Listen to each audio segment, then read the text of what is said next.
Hello, everybody, and welcome to another exciting episode of the Jack the Lad podcast.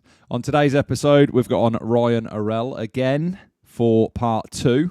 If you haven't listened to that episode, get yourself back and listen to it. It's episode 50, and this is episode 51. Hello, Ryan. Feels like forever since I've seen you. No, it's been a whole week. I know, and you've not changed at all. So in the last episode we were talking about, we started to talk about obviously your travel across America, and your lack of memory. I found out what a ripstick was. Yep. So let's get back into it. So what were we talking about before we finished? I'll tell you what, in fact, you know when you said you went from an ambassador to a pro thing, what does that mean? What's the difference in level? Like, are you then paid? Are you touring with other pros, or like how does that all work? Yeah. At the time, not much change if I'm being honest. The main thing was just sort of having an actual like rider agreement, rider contract, stuff like that. I did not get paid. If you get paid for riding a scooter, that's very rare, especially right now. The industry is just very, very low, very down. But now I do get paid, thankfully, because I help out with a bunch of other stuff. But I would say the main thing is like they just posted me more consistently on their Instagram and TikTok and stuff like that. And then the main thing that I enjoyed was the trips. So I lived in Connecticut and they flew me out to Arizona a few times for like competitions, different like scootering events, like with the community and stuff like that. And those trips are honestly just amazing, like absolutely fantastic. And now I'm literally living here, which is absurd. But yeah, so I guess it sort of transitioned from like just sort of me posting them posting me, and then now I'm posting for them. But Nice. What do the parents think? my parents, I don't know. My mom doesn't really know. Like she knows, but it's kind of like she's not really familiar with like the whole social media world. But she's the best, most supportive person in the entire world, the most kind, uh, thoughtful, and amazing person. And that's definitely what helped me a lot with like my own character and stuff like that. And my dad, entrepreneur, works super hard, and yeah, he supports it. He wanted me to go to college, but then I guess I just told him my plan, and he's like, "Okay, I trust you." So they trust me to kind of do whatever I want. I mean, yeah, Yeah, carve your own path. yeah. I guess I live on my own now, and money's all right. Just kind of making ends meet, learning how to become independent. Good. I mean, I feel that's getting lost on your sort of generation. Yeah. There's a lot of people that are, in the obviously I can only speak for the UK. I don't really know that much about the US, even though I do listen to a lot of their podcasts.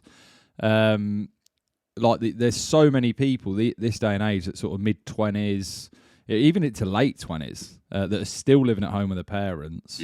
And when you talk to you, like, why do you live at home with your parents? And they're like, well, my mum cooks for me, she cleans, like she does the washing, and I'm like, yeah, but that's part of being an adult. Like when you're a kid, that's what your parents are supposed to do for you, and you grow out with that. Like I left the family home when I was 17 to join the army, so wow. I've been, I know how to iron, I can look at, obviously I've got my own gaff and I take care of it. But yeah, I do think that like hats off to you for doing it. First of all, I know like ancient tribes like the Spartans. As soon as they turn 17, 18, they just send them out to have a journey, an adventure of their own. Yeah. And some dude was telling me this at the skate park the other day. And I just found that super interesting how that kind of naturally came to be. And I think it is 100% beneficial for someone who's like 18 in a very pivotal point in their life to really just push themselves. Even if you're like 30 and you haven't really experienced much, just go push yourself out of your comfort zone. It takes 3 months to change your life. It takes 3 months to set a habit. You could do a month working, saving money, another month learning the skill, craft, trade, whatever it is that you want to do. and the third month just pursuing it and pushing it as much as you can. And yeah, I feel like you could do anything within 3 months as long as you take the risk and just really just, I don't know, do something. Yeah, it's just about Yeah. consistency. That's all it is. Like today was probably the first time that I didn't want to go out for the run. Like I'd gone heavy on legs. My legs felt heavy. And like when I was like, it was only like 20 minutes before. I said, I need to put my running kit on. I was getting ready and I was like, I don't really want to. I don't know. But I was like, I'm doing it. And like we spoke about it's David Goggins. He was just in my head, like straight away. As soon as I was like, I'm just going to chin it up. I'll just sit in the car. I literally walked into my bedroom and I looked in the mirror and I said in my head is, he's Goggins when he's doing the chest press and he's like, they don't know me, son. And I just looked in the mirror and I was like, they don't know me, son. I was like, fucking get your kit on, you gay boy, and let's go. No shade to gay people, but yeah, like I was like, just get your kit on, it's happening. And then I started running and I was like watching my watch, get to 3 miles, and I was like, I could just 3 miles is enough, isn't it? But I'm of that mindset now. However far I'm gonna say I'm gonna run, that's the minimum amount I'm gonna run. Yeah. And because Thursdays is when I take my girl to netball, that's a 10K. It's a chill 10K. That's what I'm doing. So yeah, it got to 5 and I was like, and I was like, I know me, son. And I'm back on it again. But yeah, and it's just habit. It's just getting that discipline of this is what I do now. Like I go to work, I go to the gym, I sleep. They're the 3 things that are guaranteed every single day, as long as I can get there. Obviously, if I have to have my kids. I started going to the gym because we have one at this condo complex. Because I did body weight workouts for a long time, and I was very disciplined. Definitely saw a lot of results and stuff like that with just body weight workouts. And then I started going to the gym recently, but I was doing push-pull legs, and yesterday my legs were all fucked up, my knees, so I didn't do legs, and then I felt like shit. So today I'm gonna go to the gym later, especially after this conversation. I gotta stop being a bitch. Yeah, but, that's it. It's before I forget about this, I read Can't Hurt Me, and then I started getting into running, which is weird because like I was running in skate shoes. I had like 200 mile months, I think. Like I was running a lot. Yeah. And then every time I wanted to run a marathon just because like why the fuck not? And I have really bad asthma, really bad knees, but I guess like the Goggins, it was that temporary motivation and sort of trying to be able to push that consistently to make it into more of like, just like an actual habit. Yeah. But yeah, I ran a marathon without really training much. I ran my first like 8 miles. And then I was like, okay, I got this. So then I ran 13. Then I took a rest day. But that rest day, I actually went to the skate park. I was riding. And the next day, I ran a marathon at a off your own back. It wasn't like an actual marathon. You just went out for a 26-mile run. I did it in a fucking parking lot, all alone. Well, you just ran around it? Yeah, it was fucking rough. How big is the parking lot? It wasn't that big. It was maybe like a 1/4 mile loop around a building. So you ran around that over 100 times? Yeah. Bloody hell. That in itself is a hard task just because you've got no change of scenery. Yeah. It's a 1/4 mile treadmill basically, because every 1/4 of a mile you're just seeing the same things round and round. I know a guy actually during lockdown. He ran a marathon in his garden, mate. In his garden, ain't big. I'll tell you that. It's probably, I don't know, 40 meters by 20 meters, maybe. Ain't big, and he was running round it. And he, in fact, his garden is that small that his smartwatch that obviously was tracking him couldn't keep picking him up. So he thinks he ran about 40 miles. He's fit lad, like he's like ridiculously fit. And he was just bored, and he was just like, "Fuck it, I'm going to do a marathon. I'm going to do a marathon in my garden." I think I used my phone, and I think the tracking was messed up too. I probably ran a few miles more or less, give or take. How long did that take you to do? 4 hours and 24 minutes. That is not a bad time for no For not training. training, for not resting or really doing anything. And And you just I ran ran it. constantly. What? You ran constantly. Yeah, yeah. 10-14 pace. That is impressive. That's very I think impressive. because I don't usually train with music or anything because I don't know, I guess I'm just arrogant and dumb like that. But I never trained with music. So when I ran the marathon, I listened to a podcast for the first 2 hours just because I don't want to waste time. Like it's 4.5 hours. And then I listened to music. So I ran at like a 12-minute pace because I researched it a lot. I definitely did preparation and going into it. I did mental preparation, not much physical, but um so then I started listening to music like halfway through. And then I'm like, holy shit, this is gas. So I just kept fucking running because the music helped me a lot. Yeah. So not training with music and then actually running and performing with music, it helped me a lot and increased my pace a lot. And then I was able to finish. Yeah, And then you got to. after, it was bad. My legs were fucked. You've got to watch, like with the listening to music. I listen Mhm. to music all the time whenever I go out running. But that is like it changes your cadence, like Mhm. your pace. Like when I've got a running playlist that I've made up Mhm. myself. And it's got more sort of upbeat stuff. It's got a bit of Goggins in there as well, actually. Like some of his Mhm. like sayings. I've got Mhm. this other thing. It's called like Beast Mode.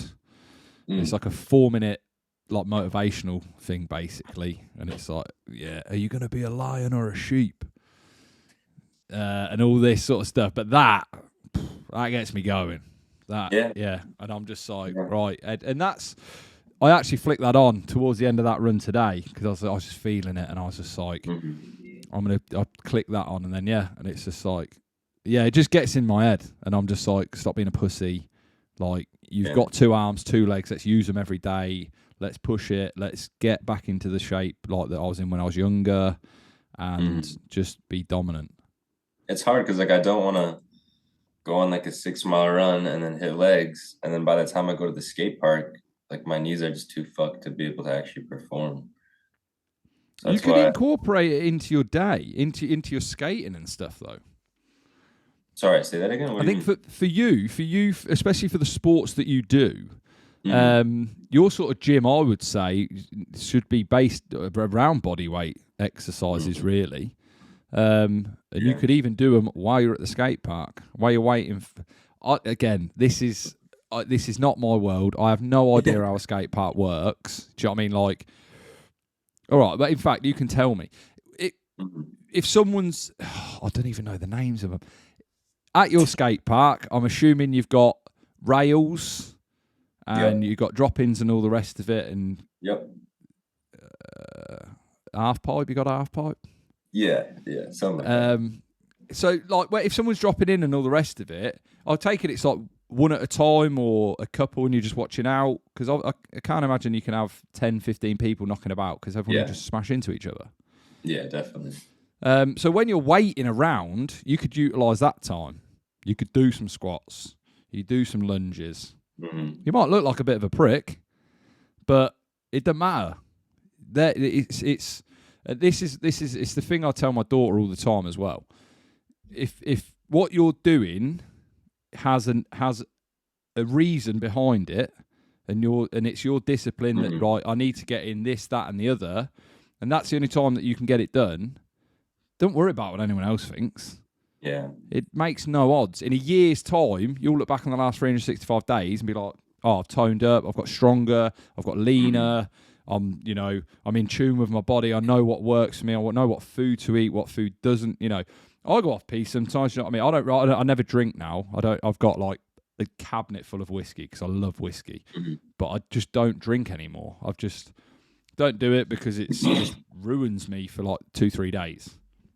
That would definitely And be uncommon amongst uncommon men if I did that. But I yeah, I mean, but it's don't think each I their would do own. that. No, no. Well, you're not allowed to drink, are you? Oh no, I'm talking about the squats and working out Oh, at the right.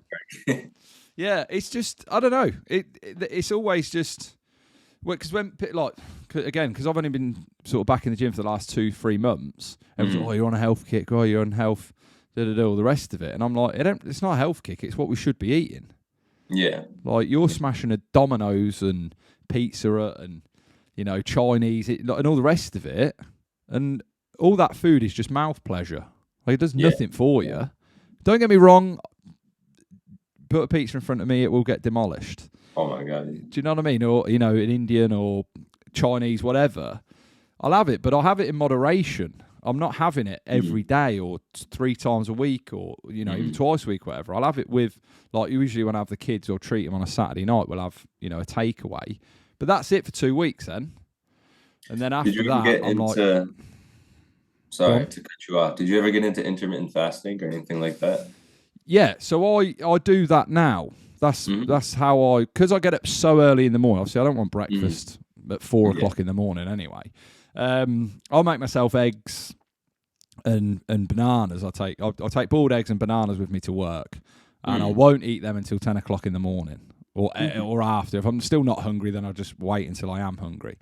So I'll eat them before I get to the gym. Basically, I'll have 3 bananas and 6 eggs. That's it. That's all I have every single day, without fail. 3 bananas and 6 eggs. Yeah. And don't ask me how I've got to that.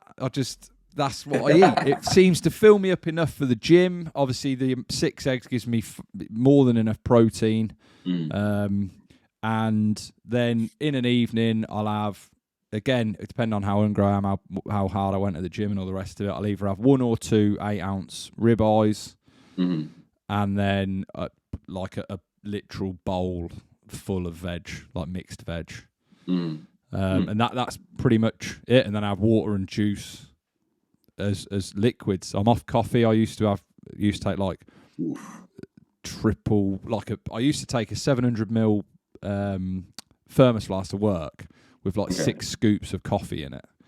Wow. And so it's like 3 cups of coffee, but I've got 6 scoops in it. And just one day I just thought, I'm not going to do this anymore, and so I stopped having caffeine. I wouldn't mind having a go on it now. Do you know what I mean? Like wake up in the morning and have it, because I feel like I'd be buzzing.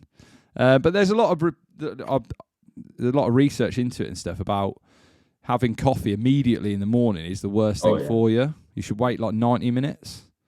Yeah. Because you got to wait. I wait at least like 2 hours usually. Yeah, you got to wait for like your, I don't know what it is. It's like something to do with your sleep. Like as you're tired still when you wake up, you've got to like break out of that and be like alert. Obviously, people use it to make themselves alert, but it just makes you groggy in the afternoon. Yeah, yeah. So what's your favourite out of the 3 then? It changes all the time, but right now I would say skateboarding is probably my favorite. I live with the main people that I live with. They're all scooter riders, but I think skating seems to bring me the most joy when I go to the skate park. And honestly, I mean, next week is probably going to be scootering, and then the day after is probably going to be skating. But yeah, it just changes all the time. But I'm just very grateful that I'm able to sort of jump back and forth, because it keeps it refreshing. It keeps it engaging.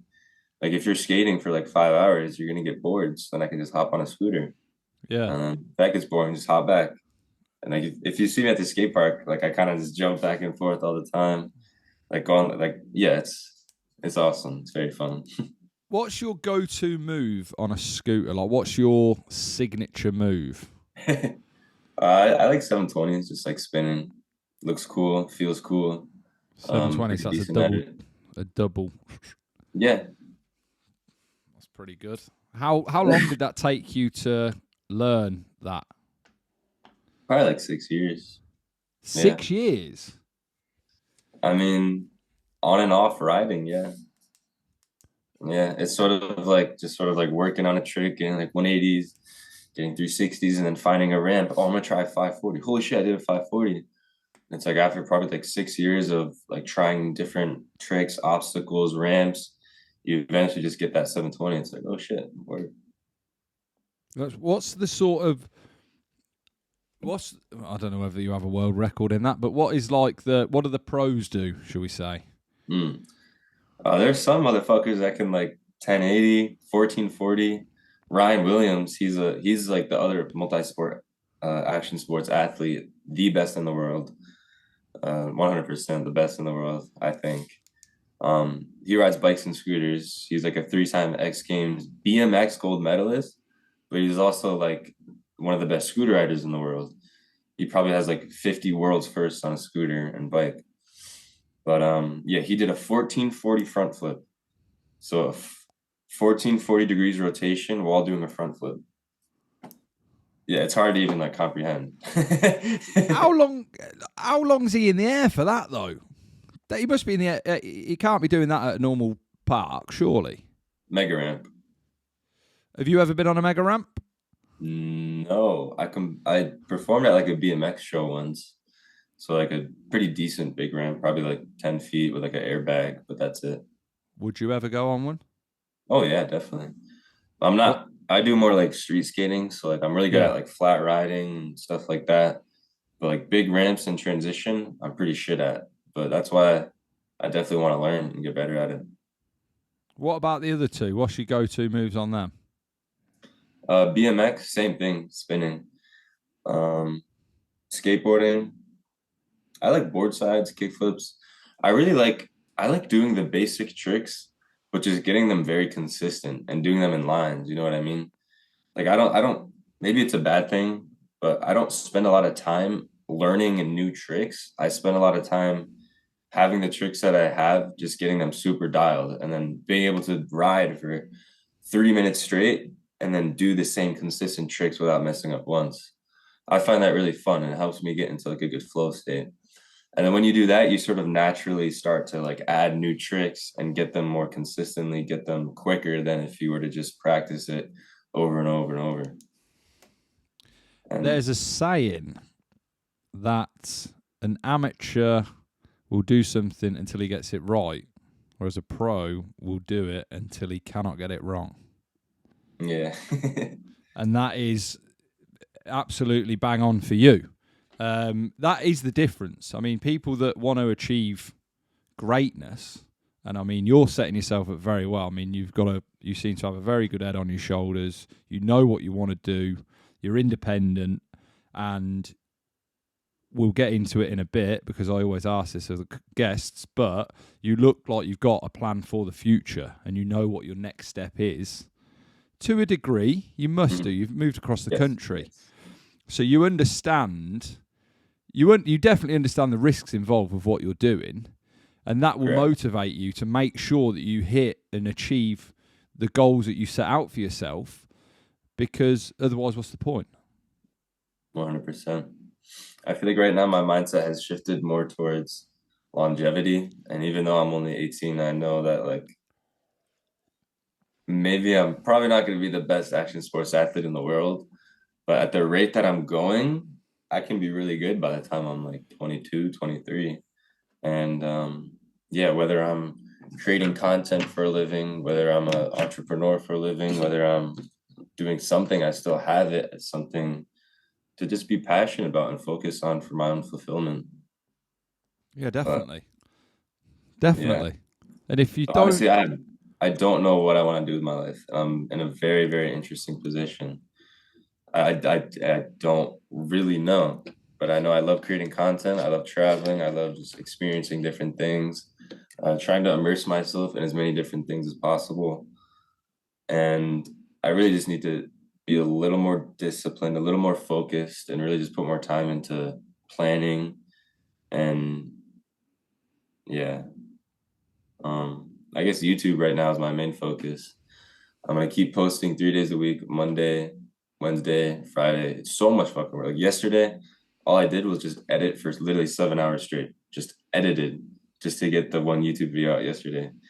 And then you have to go out like tomorrow. I'm probably gonna have to go out and film, probably like a 5 hour filming, and then come home, probably edit like 4 hours. The next day, edit 8 hours. Like just and I'm probably not gonna make any money off YouTube for like a good year. So that's why it's like I don't know if what I'm doing right now is what I'm supposed to be doing, but I want to do it because I know long term if I really want to, I know I can push this whole YouTube thing and eventually get monetized once I get 4,000 hours of watch time. But yeah, I know if I keep doing it, stay consistent, eventually it will be beneficial. I hope. Just then, you mentioned about being the best on the X Games. Yeah. This is something that I have learned, and I well, I'm going to tell you now. Obviously, and this is a podcast first. If you work out and you do everything you can to be the best that you can be at whatever you do, it doesn't make a difference if, like, obviously for you it's, you know, skateboarding, scootering, BMXing, if it's baking, if it's DJing, podcasting, whatever it is, as long as you do it to the best of your ability, if it doesn't work out, you can never say, oh, what if I'd have tried harder? Because you tried as hard as you possibly could. It leaves no stone unturned. It leaves you without any question or any doubt that that wasn't for me. I've been trying to, you know, for you again, if you're skating and you're like, well, for me, if I started taking up skating now and I was like, right, every day I want to get a little bit better and I want to become the best skater I can be at 33 years old and going forward. So when I'm 40, I want to be a pretty decent skater. If at 35, I've been doing it for 2 years, I've been putting the hard work in, and I can still barely get on the board, it's probably not for me. But I've put in the work. I can hand on heart say, I've tried this for 2 years, and I can still barely balance on the board. This ain't for me. This is not my sport. I'm going to try something else. And there's too many people this day and age. They half-ass something. They're just, and then it's what if? Well, don't what if. Put all your work into it. Put the hard work in. And if it doesn't work out, you can go, at least I tried. There's no what if then. The fourth agreement by Don Miguel Ruiz is always do your best at everything. And that way, if you do your best at everything, you can't regret or have any resentment towards the past because you did your best. And there's nothing that you could have done to change that. 100%. So. And if it's not meant to be, it's not meant to be, but you know. And that, again, it's all these little things that I've picked up. Like, obviously, I've been on this earth a little bit longer than you, but like through my military career and all the rest of it, it's just these like little, you know, sayings, phrases, and all the rest of it that then I look back and I think, actually, yeah, he was right. Like, if you don't put in the work, or you kind of do it and then you don't get the break, or, you know, like for podcasting, for example, for me. Like, I do it because I love doing it. I love speaking to people like yourself. I learned something new. Obviously, I learned about ripsticks, and I just like to learn from people. And I am getting better. I know I'm getting better because I can see, you know, it's quite easily trackable with my podcasting. I'm more relaxed with, you know, my guests now. We have more of a laugh, and it flows more. Whereas when I first started, it wasn't. It didn't flow as well. But this for me is something that I'd be willing to do this as it is now, where I'm just, you know, I pay for everything myself, and I'm willing to do that for the rest of my life. Yeah. Because it's something that I love doing, and I get something from it. Whether it's financial or not, it's the knowledge and the just speaking to people that have done all these, you know, crazy things. It's extreme sports that you do. Like, we haven't even touched on that yet, actually. How many times have you broke bones in your body? Not that much, if I'm being honest. I broke my arm, broke my nose a couple times. But the main thing is the ankle. I sprained my left ankle 14 times in 2020, and then sprained my right ankle a couple of times. But 14 times in 2020. I think probably like 10 times 2020 and like 4 times. So you didn't let it recover properly. No. Yeah. That's your youthfulness. That is. Yep. Yeah. Youthful exuberance. Cycles of PT, and let it heal after. It's healed now, but even now I haven't sprained it in like, it's probably like 7 months, and I still wear an ankle brace just in case. Yeah, better to be safe than sorry. So, Ryan, I ask this of every guest that I have on. What would your piece of advice, from life experience or whatever it is, what advice would you give to someone that's watching this that is, young or old, wanting to get into skateboarding or BMX or whatever it is, or even content creating? What advice would you give someone that's looking to do that? So when it comes to like skating and action sports, I would say learn the basics first. Like people who start skating, they'll want to rush into like, oh, I want to do a kickflip. That's sick. I want to do a tray flip. But if you spend 3 months, or not even 3 months, if you spend 2 weeks just learning how to ride around and get familiar with the basics of just being comfortable on your board or on your scooter or on your bike, then by the time you learn actual tricks, you'll be so much more developed as an athlete, as a rider. And yeah, when you go to the skate park for the first time, it's going to be very, very anxiety inducing. There's going to be a bunch of people there who are like throwing down, like people who look like they've been friends for 10 years and you're just an outsider. Like there's going to be this big skater dude with his shirt off. Like he's probably raging, screaming. Some kids over there smoking weed, some kids over there fighting. No, it's not that bad. But that's what it feels like when you first enter a skate park for the first time. So just know that everyone who has showed up to a skate park and been there, like they understand what it's like to be a beginner. So they're gonna see you and be like, oh, okay, this guy's definitely a beginner. Yeah. Like he's not the best, but he's learning. So if they see you, you have to learn skate park etiquette, don't get in people's way, but you also have to put in effort. You have to put in effort. Like you have as much right being there as anyone else. So you want to put in effort, you want to push out of your comfort zone, fall, bust ass. You're gonna look like an idiot when you first try, but they know that you're a beginner. And if they see you trying, they see you falling, they're gonna have more respect for you than if you're just sitting there on the outside, just watching and being all nervous. So yeah, just hop in, just send it, just see what you can do. And yeah, don't roll your ankle. Well, that might come. Yeah, it'll definitely come. But yeah, just figure out how to have fun. Like the thing with action sports is there are no rules. You can do whatever the fuck you want. Figure out how to separate yourself from other people. And yeah, just be creative, have fun. There's so much freedom with action sports. That's what makes it so beautiful. And with social media, if you want to make a career on social media, you have to understand from the consumer's perspective. That's probably like one of my most valuable skills is understanding your audience. Like, oh, I want to target this, I want to target like 18 to 24-year-olds. So like if they're scrolling, they're on their phone scrolling, what can I do in this 10-second video to make them not only watch the full video, but like, comment, share, interact, share, save it. Like, why would they want to share this with a friend? What value can you add to their lives, to their scrolling? Like, how can you inflict an emotion of joy, entertainment, comedy within that 10 seconds? But yeah, figure out how to separate yourself from other people when it comes to social media. Look at other creators, other trends, and literally just copy those videos, add your own niche to it, and just find your niche. Figure out how to, just figure out how to post, be consistent. It took me a year of posting on TikTok to learn the algorithm, and I still don't know the algorithm. And it's probably going to take me another year of posting on YouTube to learn the algorithm.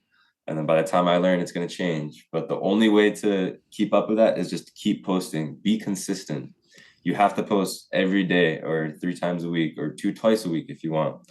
As long as you stay consistent, you will see results, you will see numbers, you will see growth, and you'll learn.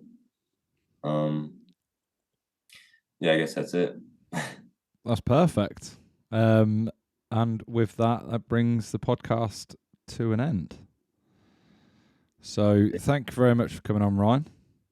Unless there's anything else you want to talk about. Is there anything you want to promote? Anything in the future? Do you have any advice for me? Do I have any advice for you? Yes, please. I feel pretty lost, but I'm trying my best. Stay disciplined. Stay doing what you're doing. Don't let any outside voices steer you away from what you love to do. That's 100% the biggest advice I'd give anyone. It doesn't matter what you're doing. It could be anything. You could be an underwater welder. If that's what you want to do, don't let anyone tell you can't do it. It's not their life, it's yours. Don't live to make other people happy, because you'll be miserable. Do things that make you happy. And if people are like, oh, why are you doing that? Why are you doing that? But what's it matter to you? It has no effect on you. Like when I go, after football, we go to the pub for a drink. I don't drink. I just have a lemonade and lime, or I'll have a water. And people, why are you not drinking? What does it matter to you? It's not the liquid that's going in your body, is it? It doesn't make one iota of difference what I'm drinking. And it's just that, and just stay firm on what you believe in. And if you truly believe what you're doing is right, just, or whatever it is, keep doing it. Don't let people derail you because of their negativity or their thing. It's like with the podcast. When I first started that, people were, oh, why are you doing podcasts? Why are you doing podcasts? Why, you don't do a podcast, so why would I listen to what you're saying? You have no experience in the world of podcasting, so why would I listen to you? Go to the people that are in your world. Listen to what they're saying as the experts, or the people that have got the experience. Learn from them, and then make it your own. And just stay disciplined. Discipline is the highest thing on my agenda. It is, I'll make sure I get some form of exercise in every day. Most of the time it's gym. 99% of the time it's going to the gym or getting out for a run. But if I have to do star jumps in my front room, that's what I'll do. Yeah. And just stay disciplined, stay on the track, and don't let anyone derail you. Fuck yeah. And that is my 10 pence for you, Ryan. Or my 10 cents, I suppose. 10 pence. It's an English saying. Yeah. If someone gives you their 10 pence, it's like they're just chipping in. They just say their little piece. But yeah, do you want to give everyone your socials again? Yeah. Instagram at Orell Ryan, or ELLRYAN. TikTok and YouTube. But TikTok kind of sucks. Definitely YouTube is better. So subscribe to my YouTube, posting 3 days a week, put a lot of work into it. If you want to see us travel across the country, Ryan Orell on YouTube. Should be there. Yeah. That's it. Perfect. No more to be said. No right. more. Well, like I said, thank you very much. Man. I really do appreciate this conversation. It's been awesome. Mate, honestly, my pleasure. Without people like you, I can't do this job. So I want to do this forever, and I need people like yourself. So thank you very much for coming on the podcast. It's been an absolute pleasure listening to your life, and I can't wait to see what you're going to do in the future.